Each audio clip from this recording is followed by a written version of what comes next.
Aujourd'hui, je vais vous présenter la taille de ce Prunus ceracifera. Donc c'est une plante qui est très connue parce qu'elle fleurit assez tôt au printemps. C'est une floraison rose très, très visible, hein. Cet arbre-là, je le connais depuis 13 ans. J'interviens dessus depuis 13 ans de manière relativement aléatoire. Une fois n'est pas coutume, l'idée c'est pas trop de vous raconter la genèse de cette plante, c'est plus de vous présenter, de mettre en valeur une notion d'architecture. Donc c'est un arbre, je l'ai dit, plutôt un arbre de petit développement, hein. Il est quasiment à sa taille adulte, hein, parce qu'il n'y a pas de maîtrise de hauteur sur cette gestion. C'est une forme libre accompagnée, pour être précis. Donc la notion d'architecture, pourquoi? Parce que en fait, on lit assez bien sur cette plante la notion de réitération. Une plante, un arbre, c'est une colonie d'individus, c'est une colonie en fait d'unités architecturales qui se répètent. Ici, on le voit très très bien. Donc nous avons sur l'axe principal qui est derrière, on voit très bien une fourche maîtresse, hein, un tronc qui se divise en deux. Donc on a deux unités architecturales, c'est comme ça moi que je l'entretiens. On pourrait même les multiplier, hein.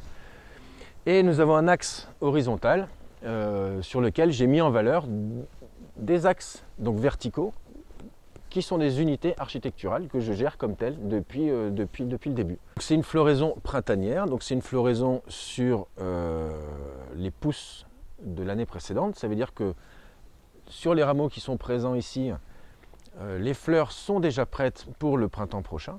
Donc évidemment, je vais en enlever, mais comme c'est une taille d'entretien qui va être relativement légère, eh ben, je vais garder énormément de branches.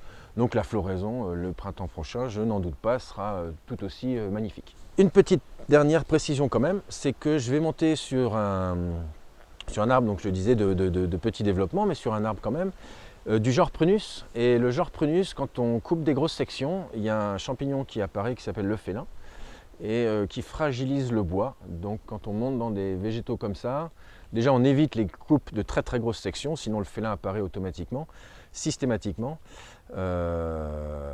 Et donc là il y est, mais plus sur les autres axes qui avaient été enlevés précédemment. Voilà. Donc une certaine vigilance quand on monte dans des arbres comme ça, parce que mécaniquement ils peuvent être assez fragiles, surtout quand on monte tout au sommet.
Read him up.